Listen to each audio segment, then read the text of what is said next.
ആക്രമണങ്ങൾ ചെയ്യുന്നത്. നമ്മളായിരിക്കും തീവ്രവാദികൾ അവരെല്ലാം തികഞ്ഞവരാണ്, എന്തും ചെയ്യാൻ ശേഷിയുള്ളത് കൊണ്ടാണ് അവർ ചെയ്യുന്നത്. അങ്ങനെയല്ല, ഭയത്തിൽ നിന്നാണ് എല്ലാ ആക്രമണങ്ങളും ഉണ്ടാകുന്നത്.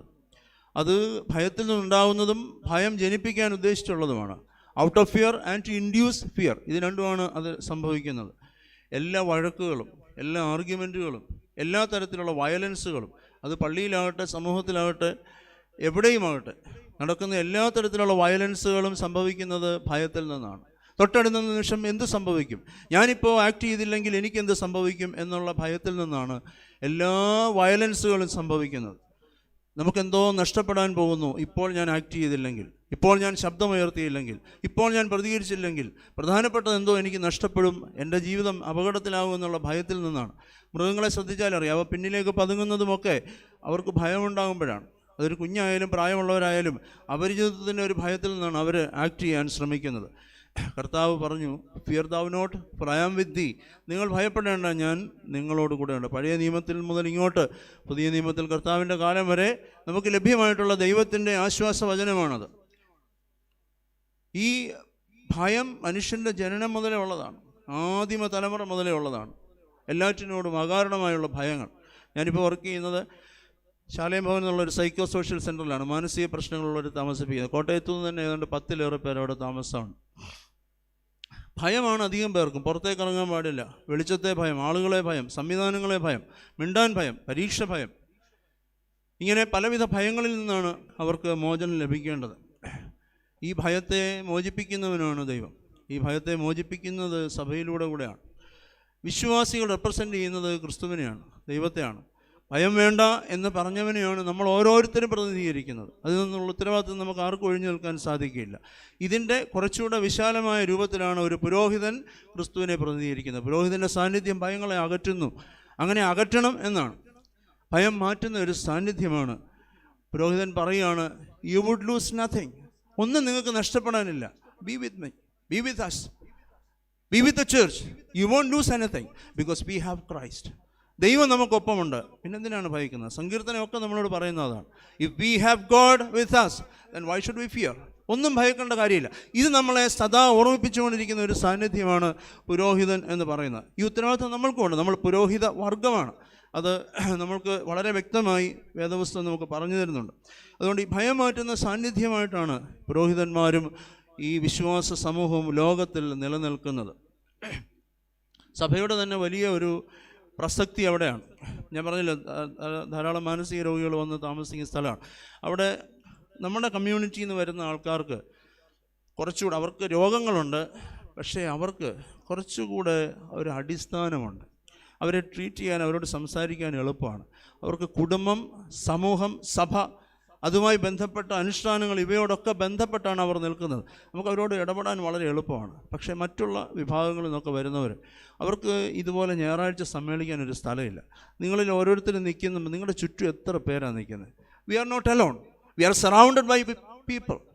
സഭ മുഴുവൻ നമ്മുടെ ഒപ്പം ഉണ്ട്. സാക്ഷികളുടെ ഒരു വലിയ സമൂഹം എന്ന് പറയുമ്പോൾ ജീവിച്ചിരിക്കുന്നവരും മരിച്ചവരെല്ലാവരും ഉണ്ട്.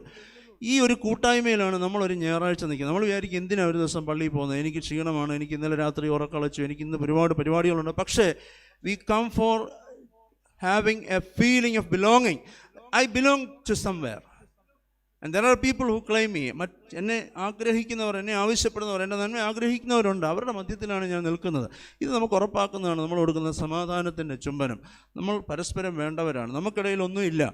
V are together, we are one, we are one in Christ. ഇത് നമ്മളെപ്പോഴും ഓർമ്മിപ്പിക്കുന്നതാണ്.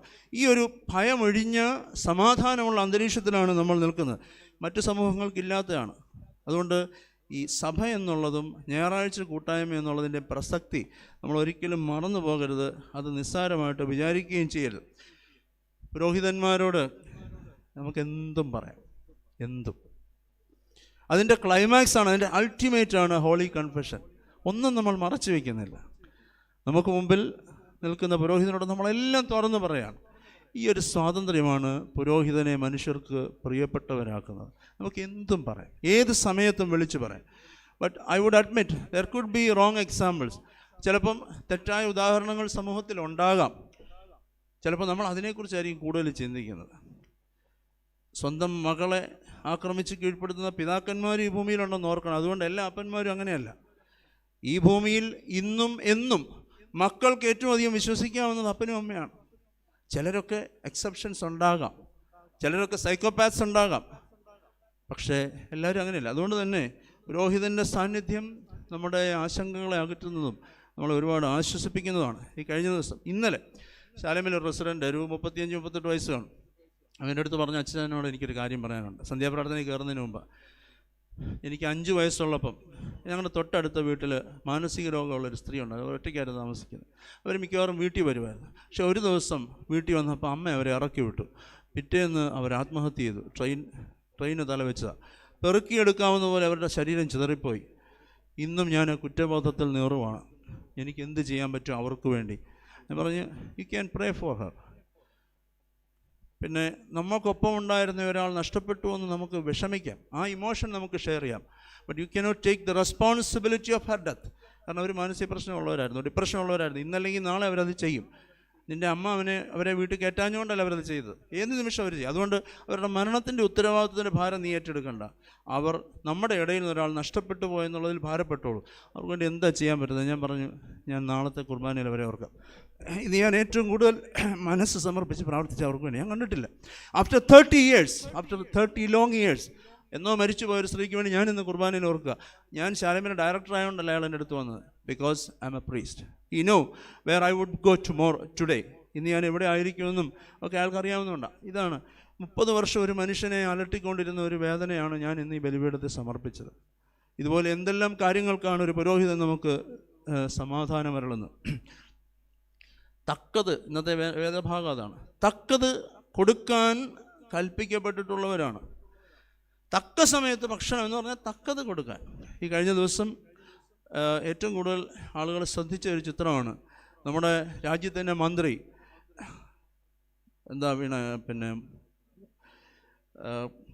വീണുപോയ ഭടന്മാരുടെ ശരീരത്തിൻ്റെ ഒരു പെട്ടി അദ്ദേഹം തോളിൽ വഹിക്കുകയാണ്. ലോകം മുഴുവൻ, ഇന്ത്യ മുഴുവൻ നിരാശയിലോ ദുഃഖത്തിലോ ഭയത്തിലോ ആകുമ്പോൾ ഒരു മിനിസ്റ്റർ എന്നിട്ട് അതിൻ്റെ പെട്ടി പൊക്കി തോളിൽ വയ്ക്കുകയാണ്. It's a transforming presence. തക്ക സമയത്ത് ചെയ്യണമെന്ന് തോന്നിയ ഒരു കാര്യം ചെയ്തപ്പോൾ അത് വരുത്തിയ വ്യത്യാസം ഭയങ്കരമാണ്. ഇതുപോലെ തക്ക സമയത്ത് അപ്പോഴുണ്ടാകുന്ന ആത്മീയമായ ബോധമനുസരിച്ച് ദൈവം നമുക്ക് തന്ന പരിശീലന ബുദ്ധി അനുസരിച്ചൊക്കെ തക്ക സമയത്ത് വേണ്ടത് ചെയ്യുമ്പോഴാണ് സമൂഹം സാഹചര്യമൊക്കെ നമുക്ക് വ്യത്യാസപ്പെടുത്താനായിട്ട് സാധിക്കുന്നത്. ഇത് അച്ഛന്മാരുടെ മാത്രം ജോലിയല്ല, നമ്മളുടെയൊക്കെ, നമ്മളെല്ലാവരും ഷെയർ ചെയ്യുന്ന ഒരു കൂട്ടായ പൗരോഹിത്യത്തിൻ്റെ ജോലിയാണ്. ഞാൻ UK സമയത്ത് അവിടെ വെച്ചൊരു കപ്പിളിൻ്റെ ഏക മകൻ മരിച്ചു. ആക്സിഡൻ്റായിരുന്നു. ഞങ്ങൾ ആ വീട്ടിൽ ചെല്ലുവാണ്. ഞാൻ ആ വീട്ടിലേക്ക് ചെന്ന് കയറുമ്പോൾ അമ്മ നിലത്ത് കിടന്നുകൊണ്ട് ചോദിക്കുകയാണ്, അച്ഛൻ എൻ്റെ മകന് വേണ്ടി പ്രാർത്ഥിച്ചില്ലായിരുന്നു? നമ്മളെ ഭയങ്കരമായിട്ട് പൊള്ളിക്കുന്ന ഒരു ചോദ്യമാണ്. ഭയങ്കരമായിട്ട് ഞാൻ ആലോചിക്കുക, ഞാൻ പ്രാർത്ഥിച്ചില്ലായിരുന്നു. നമ്മളെല്ലാവർക്കും വേണ്ടി പ്രാർത്ഥിക്കുന്നില്ല, നമുക്ക് മുമ്പിൽ വരുന്ന പേരുകളെല്ലാം നമ്മൾ ഓർത്ത് പ്രാർത്ഥിക്കുന്നില്ല. എന്നാൽ അവരുടെ ചോദ്യം അതല്ല. എൻ്റെ മകനെ പ്രത്യേകമായി അച്ഛൻ കരുതിയില്ലായിരുന്നു, പ്രാർത്ഥനയിൽ പ്രത്യേകമായി അവനെ ഒന്നും ഓർത്തില്ലായിരുന്നു, അവൻ അടുത്ത് വന്നപ്പോൾ പ്രത്യേകമായി അവനോട് ഇടപെട്ടില്ലായിരുന്നു എന്നായിരിക്കാം ചോദ്യം. I fail there. ഇപ്പോഴും എന്നെ പൊള്ളിക്കുന്ന ഒരു ചോദ്യമാണത്. തക്ക സമയത്ത് എന്ത് ചെയ്യണമോ അത് ചെയ്യാൻ ഉത്തരവാദിത്തപ്പെട്ടവരാണ് പുരോഹിതന്മാർ. വളരെ വലിയൊരു ജോലിയാണത്, വളരെ കഠിനമായൊരു ജോലിയാണ്. ഇന്നലെ അവിടെ ഒരു കപ്പിൾ വന്നു, ഹിന്ദു കപ്പിളാണ്. അവരുടെ മകൻ മാനസിക പ്രശ്നമായിട്ട് ഞങ്ങളുടെ സ്ഥാപനത്തിലായിരുന്നു കുറേ നാൾ. പക്ഷേ ഒരു ദിവസം അവനെ ഒന്ന് വിളിച്ചുകൊണ്ട് പോയി വേറൊരു സ്ഥാപനത്തിലാക്കി. വലിയൊരു തുകയൊക്കെ അവിടെ കൊടുത്ത് ആ സ്ഥാപനത്തിലാക്കി. പക്ഷേ വളരെ ചുരുങ്ങിയ സമയത്തിനുള്ളിൽ അവനൊരു അവിടെ തന്നെ ഒരു അപകടത്തിൽപ്പെട്ട് മരിച്ചു. ഏതാണ്ട് 2 വർഷത്തോളമായി. ഈ കഴിഞ്ഞ ദിവസം അവരെന്നെ വിളിച്ചിട്ട് പറഞ്ഞ് ഞങ്ങൾക്ക് അങ്ങോട്ടൊന്ന് വരണം, അവൻ്റെ പേരിൽ അവിടെ എന്തെങ്കിലും ചെയ്യണമെന്നൊക്കെ പറഞ്ഞ് അങ്ങനെ വന്നാൽ. അപ്പം ഞാൻ പോയിട്ട് വന്നപ്പോഴേ ഇവർ രണ്ടുപേരോട് ഇരിക്കുന്നത് കണ്ട് ഞാൻ അങ്ങോട്ട് ചെന്നപ്പം ഈ അമ്മ എഴുന്നേറ്റ് അവിടെ നിന്ന് ഞാൻ അവരുടെ കൈ കയറി പിടിച്ചു. അവർ എൻ്റെ നെഞ്ചിലേക്ക് അലച്ച് വീണിട്ട് ഭയങ്കരമായിട്ട് കരഞ്ഞു. ഞാൻ അവരെ ഹഗ് ചെയ്തു. കുറേ സമയം അവിടെ നിന്ന് നിലവിളിച്ചു. ഒരുപക്ഷേ ഈ മരണത്തിന് ശേഷം അവരെ ആദ്യമായിട്ടൊന്ന് കെട്ടിപ്പിടിക്കുന്നത് ഞാനായിരിക്കാം. അവരുടെ ബന്ധത്തിലുള്ളവരൊക്കെ അവരെ കൈവിട്ടതായിരിക്കാം. സ്വന്തം ഭർത്താവ് പോലും ചിലപ്പം ചെയ്തിട്ടുണ്ടാകുകയില്ല. ചില സമയത്തൊക്കെ തക്ക കാര്യങ്ങൾ ചെയ്യാൻ ഉള്ള ഒരു സാഹചര്യം നമുക്ക് ഒരുങ്ങുമ്പോൾ അത് ചെയ്യുന്നിടത്താണ് നമ്മൾ മറ്റുള്ളവർക്ക് ആശ്വാസമോ അഭയമോ സങ്കേതമോ ഒക്കെ ആയിത്തീരുന്നത്. ഞാൻ എൻ്റെ വാക്കുകൾ അവസാനിപ്പിക്കട്ടെ. നമ്മുടെ അച്ഛന്മാർ തിരുമേനിമാരൊക്കെയാണ് നമ്മളുണ്ടാകുന്നതിന് മുമ്പേ നമുക്ക് വേണ്ടി പ്രാർത്ഥിച്ചിട്ടുള്ളൂ. ഇന്നും എത്ര ദമ്പതിമാർ കുഞ്ഞുങ്ങളുണ്ടാകുന്നതിന് ആഗ്രഹിച്ചുകൊണ്ട് ഇവിടെ പേരുകൾ തന്നിട്ടുണ്ട്. അപ്പോൾ നമ്മളൊക്കെ ഉണ്ടാകുന്നതിന് മുമ്പേ ആ മാതാപിതാക്കൾക്കൊപ്പം നമുക്ക് വേണ്ടി പ്രാർത്ഥിച്ചിട്ടുള്ളവരാണ്. ഉരുവാകുന്നതിന് മുമ്പേ നമ്മളെ അറിയാൻ ശ്രമിച്ചവരാണവർ. അവരെ നമുക്ക് മറക്കാൻ പറ്റുകയില്ല. നമ്മളെ മാമോദീസ മുക്കി എടുത്തവർ, നമുക്ക് ആദ്യാക്ഷരം എഴുതി തന്നവർ, നമുക്ക് കൂദാശകൾ അനുഭവിപ്പിച്ചു തന്നവർ, കുർബാന തരുന്നവർ. പുരോഹിതനാണല്ലോ എലിമെൻറ്റ്സ് പിടിച്ചുകൊണ്ട് നമ്മുടെ മുമ്പിൽ നിൽക്കുന്നത്. He holds the elements. നമുക്ക് കിട്ടാനുള്ള ഏറ്റവും വലിയ ദാനം പിടിച്ചുകൊണ്ട് നമ്മുടെ മുഖ്യം. അവരെ നമ്മൾ അങ്ങനെ തന്നെയാണ് കാണേണ്ടത്. കൂദാശകളോടും പ്രാർത്ഥനയോടുമുള്ള നമ്മുടെ ബഹുമാനമാണ് നമ്മളൊരു പുരോഹിതന് കൊടുക്കുന്നത്. അല്ലാതെ ആ പുരോഹിതൻ ഏത് വീട്ടുകാരനാണ്, എന്ത് വിദ്യാഭ്യാസമുള്ളവനാണ്, അയാൾ എങ്ങനെ കുർബാന ചൊല്ലുന്നു, അയാൾ ഏത് വണ്ടിയിൽ നടക്കുന്നു, അയാൾ ഏത് വീട്ടിൽ താമസിക്കുന്നതൊന്നുമല്ല. കൂദാശകളോടും പ്രാർത്ഥനയോടും സഭ അനുഷ്ഠാനങ്ങളോടുമൊക്കെയുള്ള നമ്മുടെ ബഹുമാനമാണ് നമ്മളൊരു പുരോഹിതന് കൊടുക്കുന്നത്. അതിന് നാണിക്കേണ്ട കാര്യമില്ല. ഇയാൾക്ക് അതിന് അർഹതയുണ്ടെന്ന് ചോദിക്കേണ്ട.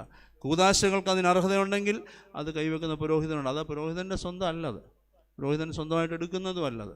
അത് കർത്താവിൻ്റെ സന്നിധിയിൽ നമ്മുടെ ഒരു സമർപ്പണമാണ്.